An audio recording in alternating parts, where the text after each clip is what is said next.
Turning now to our breaking news coverage with President Trump's evolution on the conflict in the Middle East, because as a candidate, he's often spoke about ending the war quickly.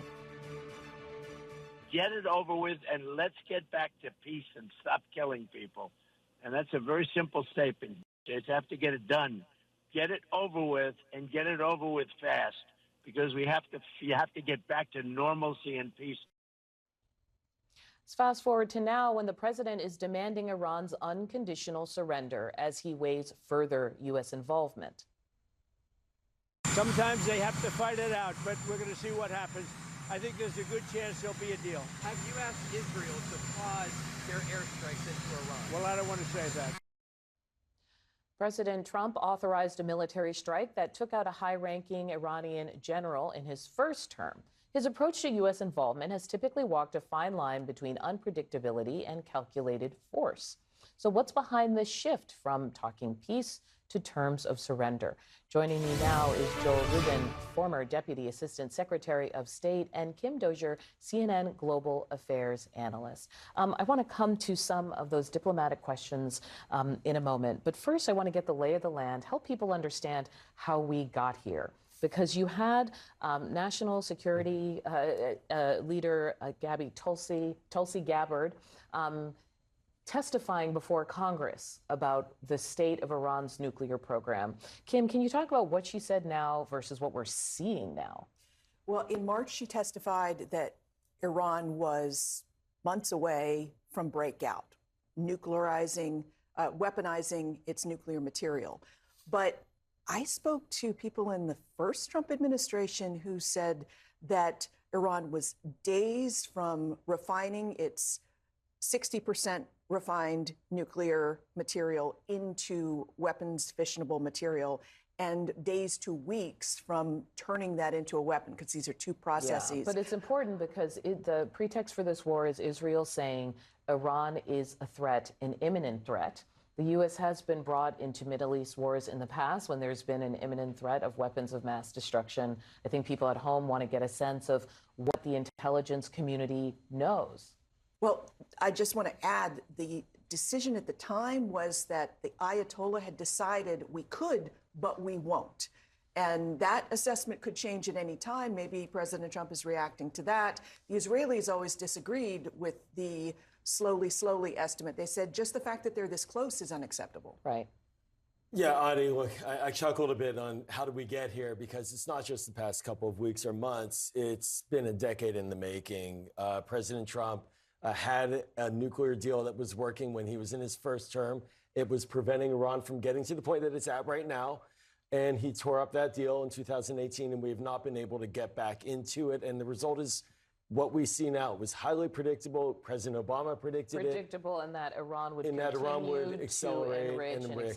And now Iran has gone way beyond any acceptable levels. And that's the problem. The International Atomic Energy Agency verified that they are out of compliance. The first time in 20 years they were censured. That happened just a few weeks ago. It's very, very dangerous. And so I think that was the tripwire. Plus, of course, the military situation in the region, much more favorable to Israel for conducting strikes without as much concern about being hit by Hezbollah, as an example, which no longer is a threat from the north in any way like it used to be because of Israeli actions. So all of that came together, and that's why we're now at this moment where Israel saw a moment to strike. Iran was advancing too far, but this has been a decade in the making. And now the question is, will the U.S. follow? I want you guys to stay with me as we talk more about this Iran.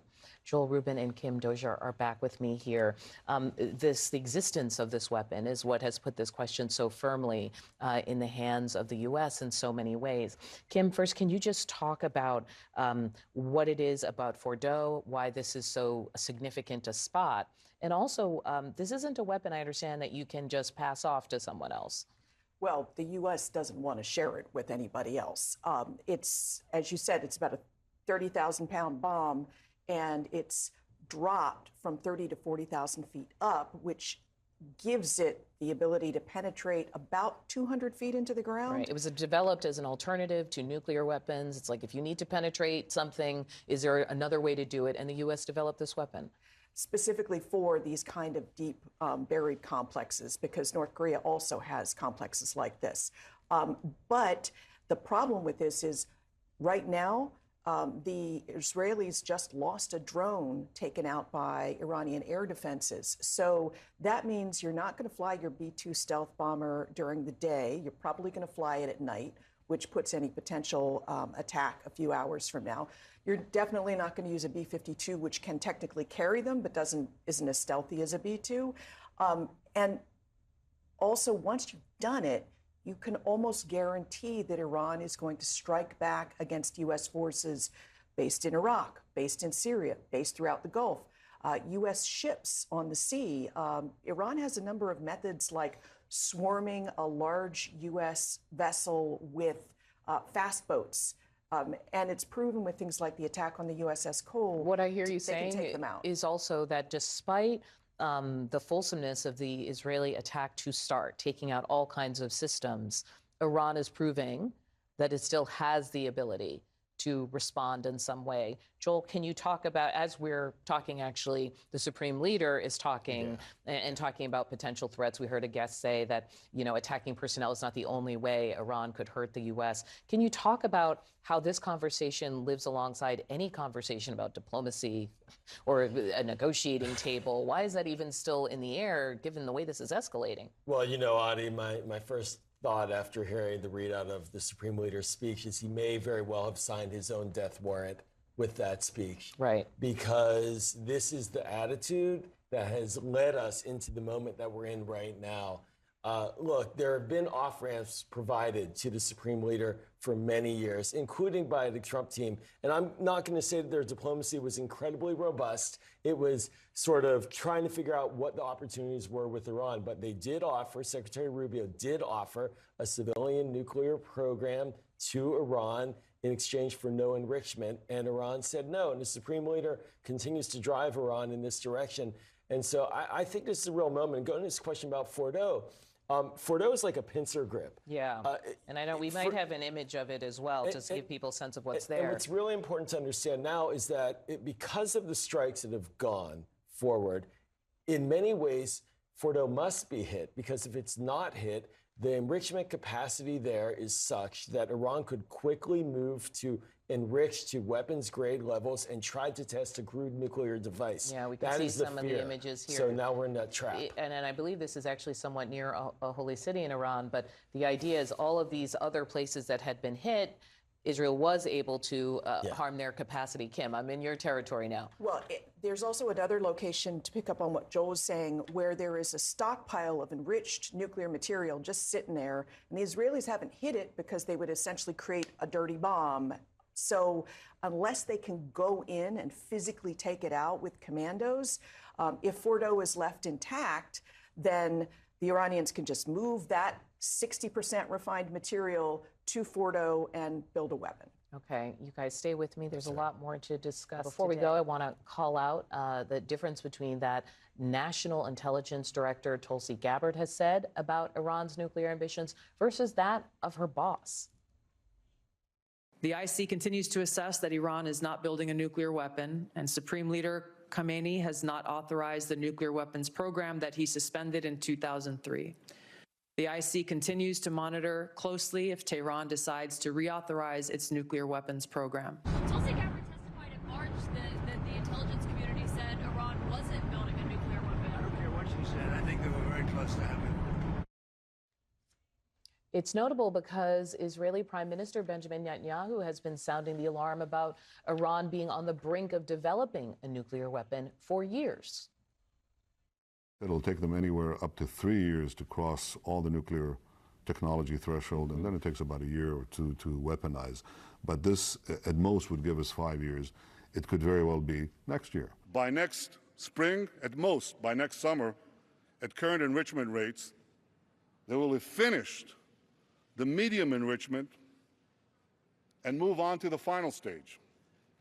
From there, it's only a few months, possibly a few weeks, before they get enough enriched uranium for the first bomb. Okay, that was in 2012. Kim Dozier and Joel Rubin, I want to hear your final thoughts about what you're going to be listening for, at least the rest of today. We won't even take on the rest of the week. Yeah, Audie, I think we have to really see if the White House is willing to continue to give time to what we should call coercive diplomacy. The Supreme Leader, as I mentioned a moment ago, might have signed his death warrant. That said, that doesn't mean we need to take military action, and we can continue to watch Israel degrade Iran's defenses. Or are we going to just sort of go for it? And is the president, who's an impulsive decision maker, going to decide enough is enough? I just want to go and drop this bomb and see what happens. Though he's been cautious about some decisions, as we heard earlier, about potentially taking out the Supreme Leader, saying no to that. Kim, what are you going to be listening to? I'll be watching for Trump's tweets or truth posts this morning to see how he responds to the Supreme Leader. We might see at nightfall in Iran a decision to go ahead with a strike.